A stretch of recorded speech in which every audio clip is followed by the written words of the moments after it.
And we are live on Facebook with Skills Not Pills movement. So excited. Yay. Welcome to another day of Skills Not Pills. I'm your host, Carrie Hummingbird. So excited to be here again today doing another live because the idea behind this movement is to really share a lot of inspirational stories so that you can see clearly all the different pathways that people find to healing. There's so many pathways. It's not just one pathway. There's like a million pathways to healing, and a million different stories to share about how people found their healing and found the solution for them. So no need to despair. Lots of solutions are here. So I'm your host, Carrie Hummingbird, and I'm really excited to be here today with Odette Laurie. Thank you, Odette, for being on the show. Thank you so much. I appreciate it. I'm excited. I'm I know excited. all about the skills versus pills. Yay! Skills, not pills. And Odette, so you have a successful seven-figure business. I remember I met you last year around a little bit earlier in the spring. I met Yeah, you at the Evolutionary Business Council. that's right, in Florida. I remember that. Yes, in Florida. And I was just so impressed. I mean, what an amazing group of people and leaders. And as a professional speaker yourself and TEDx alumni, you understand about this group and how powerful they are. And also just like the way that that group can come together and be very vulnerable with each other, very emotionally, even though we're professionals, we can really connect with one another. And this is also part of your message, the vulnerability and authenticity can be difficult, but that you can unleash your superpowers when you're doing that. Oh, absolutely, absolutely. And I always, being at that event was a real turning point for me personally and in my business. So I look back at the last 12 months with um, both, love and excitement, but also thank God that that pain was over because I've had a huge transformation in both business and personal since then. So it was a real pivotal point in my journey, hugely pivotal. Hugely pivotal for me too, and actually had a lot to do with you. So Thank you. because you are another me, I am another you. Like that's what you start to realize as you do this work is like how similar we are and how we're in the same realms because we're dealing with some of the same things and we can help each other through those things. So tell us about your journey, like, as I know you're successful. Tell us a little bit about what you do in the world so people know who you are, and then let's go into a little bit of your story. Yeah, absolutely. Um, so in the last 12 months, I've really honed in on my business. Being a business coach is a big title, but I've decided to really tweak it down into being a soul story strategist for entrepreneurs, helping them uncover their soul story and embrace it and being able to articulate that in their marketing message. So I help them uncover and tell their soul story, help them write their signature talk, and help them what I say selling from the front of the room, i.e., moving people into action. And whether that's, get my free download to, $25,000 program. So really being, helping entrepreneurs take that message that comes from their heart and soul, put it into a form that their audience can understand and get to know who that person is, the vulnerable side, the authentic side, and then still build their business and make impact and a whole lot of money at the same time. That sounds great. I love all that. So in order to do that work, you've kind of got to be the one that does the work first for yourself. I know from this journey, when we want to help other people with something big like that, we've got to actually be able to do the work ourselves. So tell us a little bit about your journey of getting to the point where you can serve in that way. Well, if you have 3 days, that might give us more time, but I'll give you the Coles Notes version.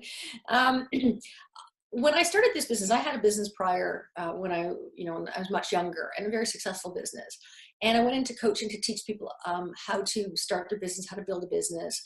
And the when I went into coaching, I really believed that a coach wasn't supposed to show their vulnerable side, their weak side, that they were supposed to be all, like Superman, superhero, and I'm great, and I've done this, and I'm super fantastic, and no, you can't know anything else about me but that. And I remember my coach had said to me, Odette, why are you coaching? And I said, because I know how to build a business. And we went into a little bit of that story, and she said, well, have you told anybody that? And I said, no, I don't want to brag. And I didn't want to show them the painful side because I thought they wouldn't want to work with me. And I thought, as a coach, you just needed to be perfect. And it can't be farthest from the truth. So I took a while to embrace that. I ended up hiring a story coach who coached me for 2 hours about my story before a webinar that I was hosting, because I was too scared to tell my story. So she'd worked with me for a couple of months, but 2 hours of that intense, like how to get there, how to be vulnerable and just share my story and be real and be raw and still do a webinar and sell. And so I did. That was my very first time. Got to tell you, I was scared to death. And when I saw the results after the webinar, I realized, you know what? Being vulnerable does mean something in business. And here's the tricky point.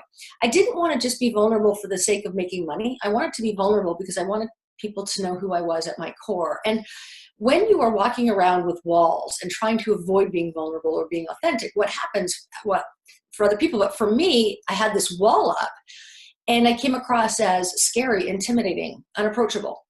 And that was the farthest thing of what I wanted people to know me as, because it wasn't me. And when I started to share my story, be vulnerable, be authentic, my walls started to drop. And I was more approachable, and I was just feeling more at ease and at grace with what I wanted to create in this world. And in this last year, since we met in Florida, like I was really at that place of indecision. And I decided that my superpower, my strength is being able to uncover someone's true story and help them articulate it into a marketing message that will create impact and income. So I'm actually teaching what I really had to learn, and it was painful, and it took a number of years. And now it's like, I'll tell you anything. Yeah. Right? Yeah, I think when you take this journey and you realize, I think the first time that I started sharing my story about the darkness in my life, I was sharing it with a girlfriend who I met at, who is a fellow artist, and we were at an art show, and I was talking about what was going on in my life, which I talk about in my memoir, which is super vulnerable. I was having an affair, and I started telling her about this, and I was like, I'm a wreck. Like, my life is such a mess right now, and I'm screwing it up, and I know I'm screwing it up, and I can't stop myself. Yeah. And I was terrified she was going to judge me. Mm-hmm. And she just looked at me and she's like, I totally get it. I thought, wow, like there's no judgment here. You're gonna be like, that's it. I'm out of here.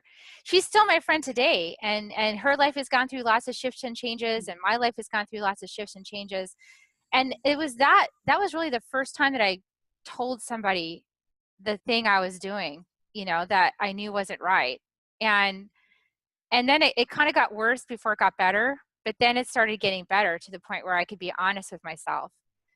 And as it did that, I had to make a lot of changes in my life. So I think part of being honest with yourself and stopping this image of perfection, like this outward projection of like everything is perfect, is like this fear that other people are going to find out that you're kind of engaging in things that they wouldn't suspect you of, like it could be simple. Like maybe they don't know that you eat the whole bag of potato chips, Yeah. I mean, it's the littlest things that we judge ourselves for, right? Oh yeah. When you start sharing your story and being real with yourself, two things that for me that came up was how often in the moment my eyes aren't even open, and I'm self-sabotaging, self-judgment, self-criticism, like flogging myself to death. And I just woke up and I'm still in that state. And it's like, wow.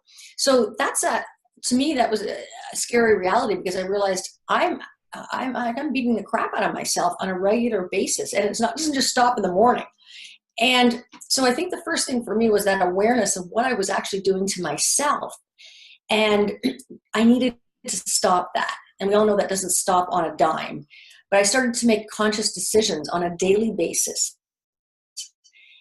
And just to, people think that personal development, business development, whatever it is, it can be done in a matter of weeks or months. And it's not. It's a lifelong process. And I'm dedicated for the rest of my life, not only for bettering other people in the world and all that, but for myself. Because when I show up myself without self-sabotage or that negative conversation in the head, I show up much better for people, my clients, my prospects, my audiences, my kids, the bellman, the milkman.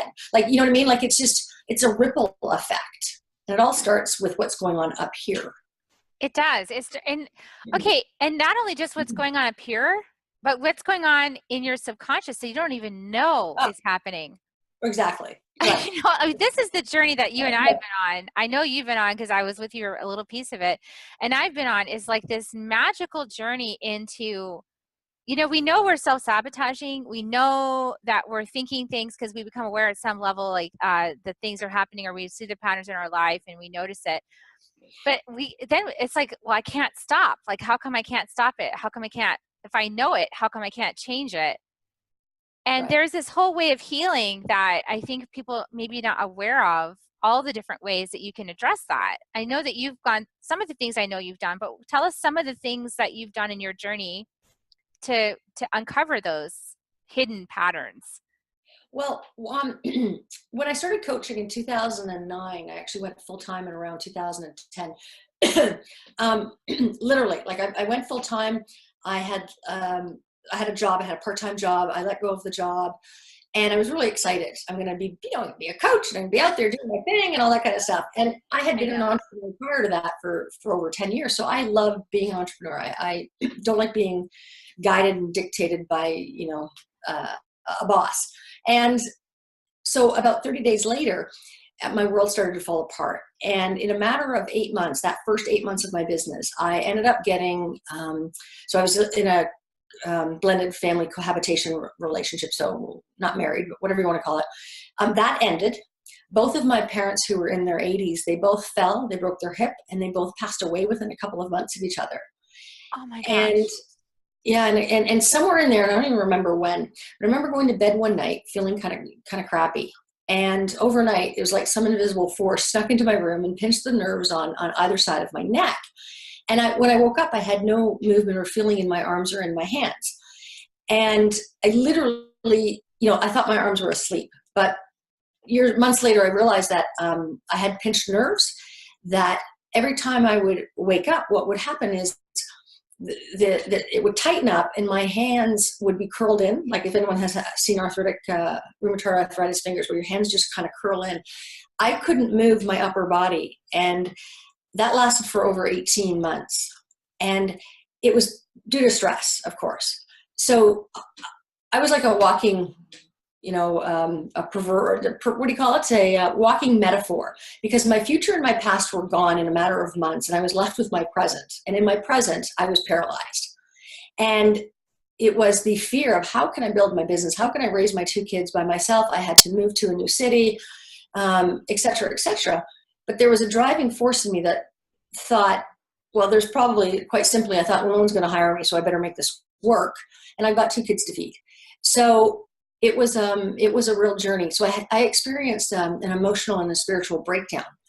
And I had to get to that low place for me to go, it's do or die. And, I didn't have thoughts of death, but I had thoughts of, I just can't do this anymore. Like, I can't. Especially waking up every day and not being able to move. And by the end of the day, I was able to regain some of the use of my arms and hands. But I went and did a lot of the pill thing. I did a lot of drugs, and I tried every modality you can imagine. And I think that after the 18 months, what really got me healthy was a mindset around, I'm beating the crap out of myself. So there was an awareness, because I didn't have that awareness before. I just didn't know I was. An awareness that I was, and realized I got to stop that. And it's literally a decision.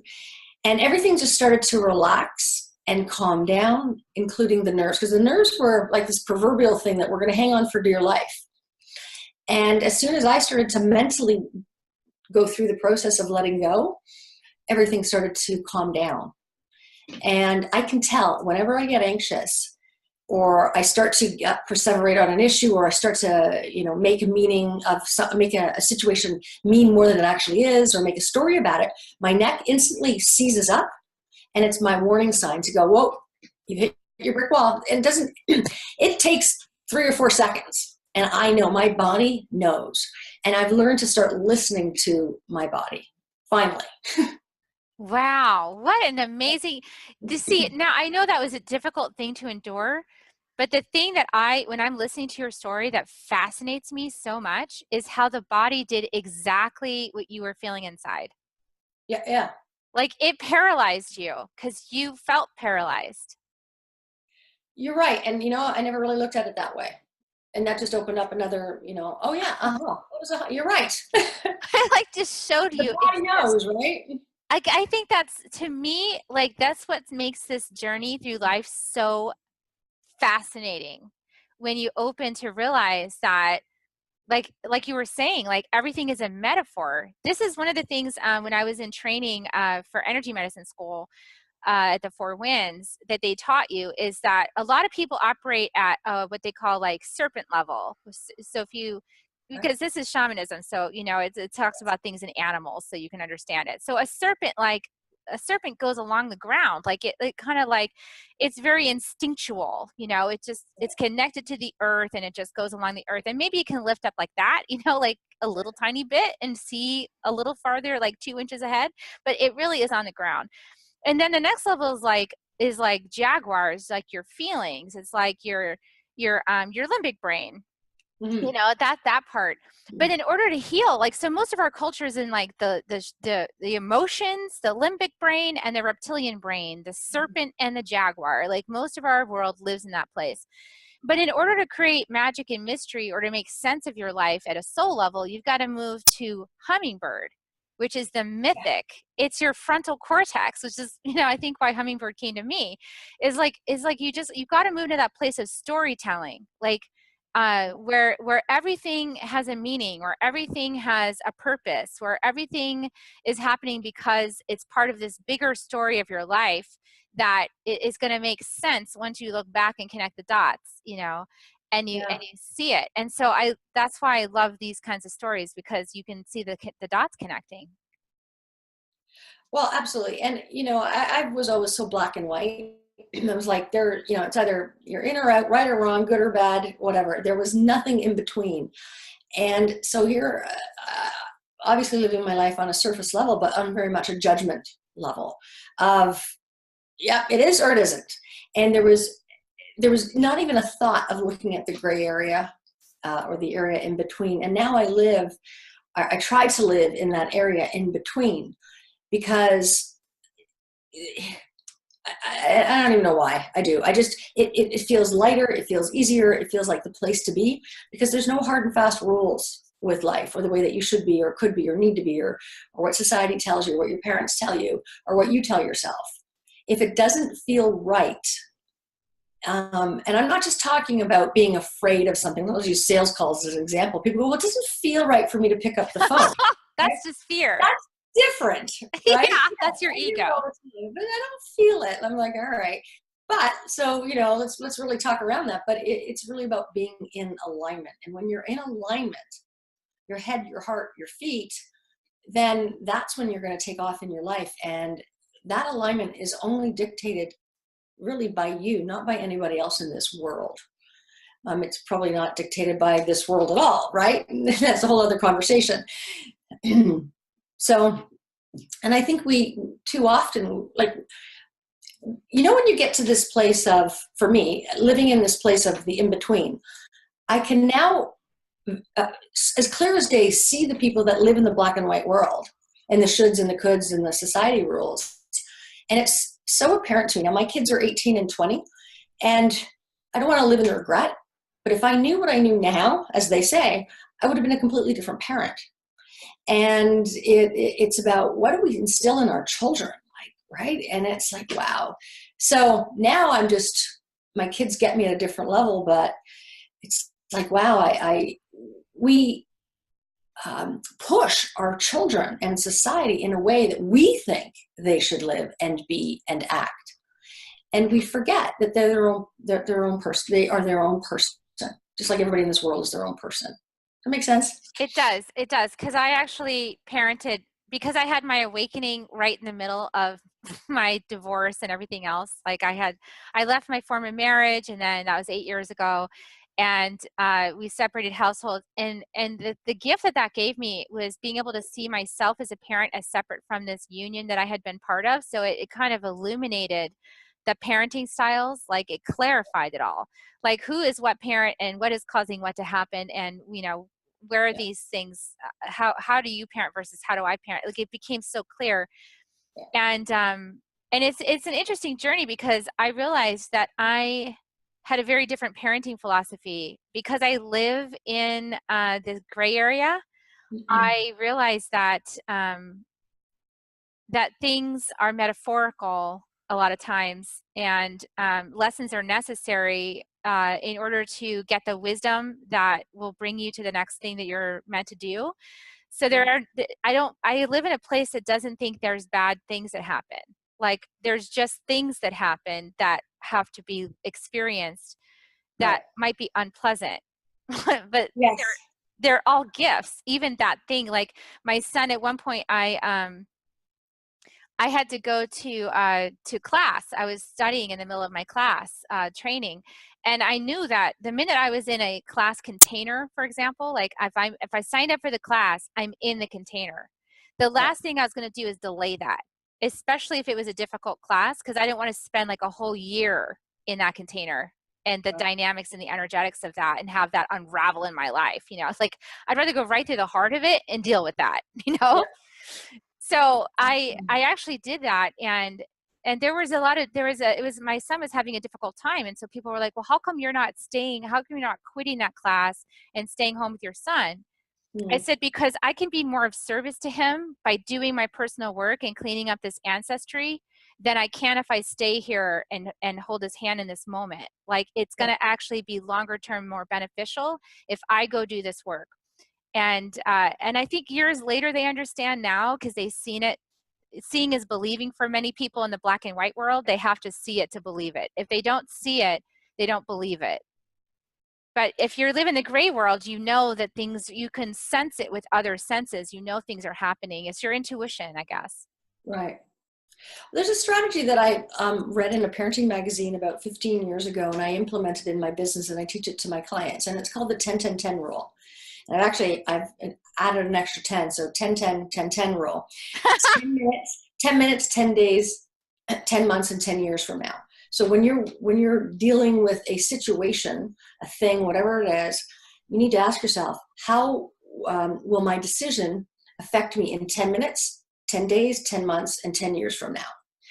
When you come from that perspective, you end up making much wiser decisions and choices based on the fear or the anxiety or the good or whatever's happening, or non-judgment, whatever is happening in that moment.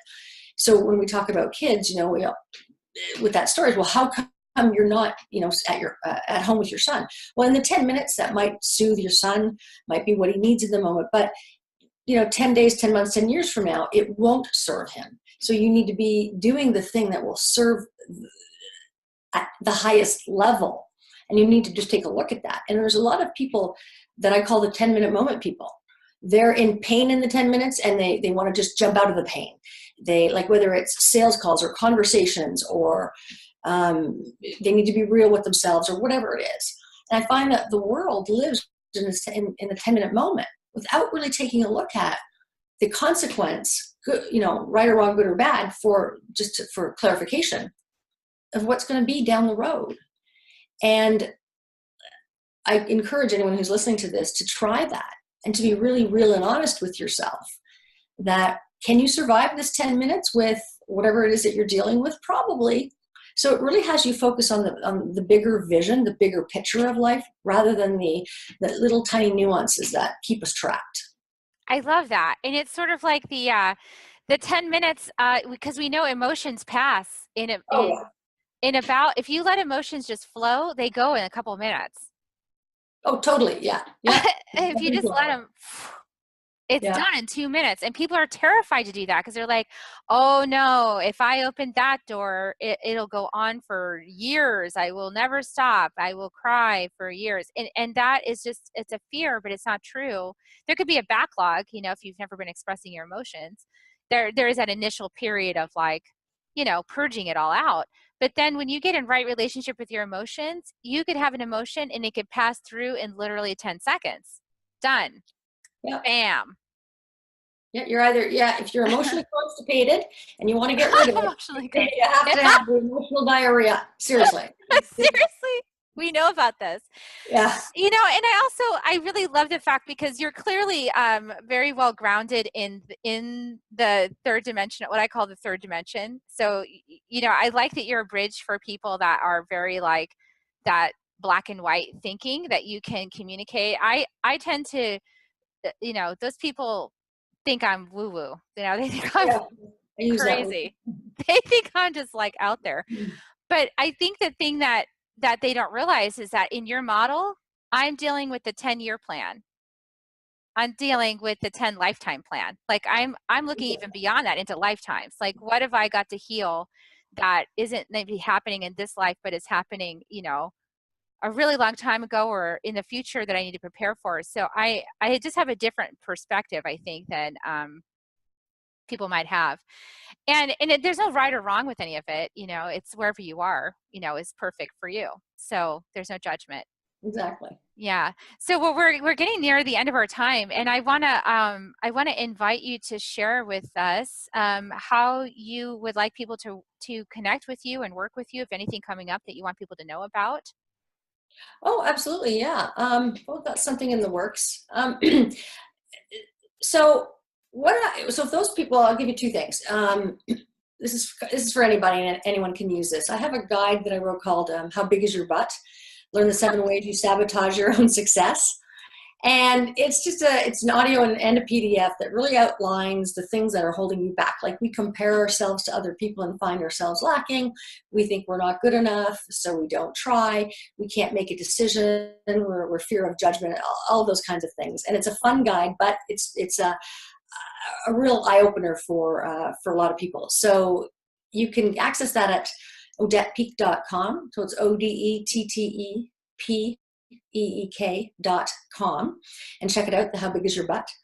And for those people that are really wanting to uncover and embrace their soul story, which is their personal story, maybe write a talk, build their business using the power of speaking and using the power of story and what you're talented at and learning how to sell. I have a webinar that is an evergreen webinar that's out there right now, and it's how to make $40,000 in one 6-minute talk. And you can access that on my website as well at odettepeak.com. So I got a lot of great free stuff on my site as well. Some of that doesn't interest you, but I encourage you. If you are a business owner and an entrepreneur, you got to get the word out there. You need to know your story, and you need to know how to share it. And if you just want to get out of your own way, then just read the How Big Is Your Butt? Sounds awesome. How big is your butt? And don't be afraid to try new things you haven't done before, because that might just be the ticket to that piece of the puzzle that you need in order to get what you want in life. So don't be Absolutely. afraid of the gray area. The gray area has lots of good stuff. So thank you so much, Odette, for sharing your wisdom and being part of Skills Not Pills movement. I know I've really enjoyed being connected with you. I look forward to many more connections in the future. And thank you so much. Me too. Thank Have a you. great one. Bye.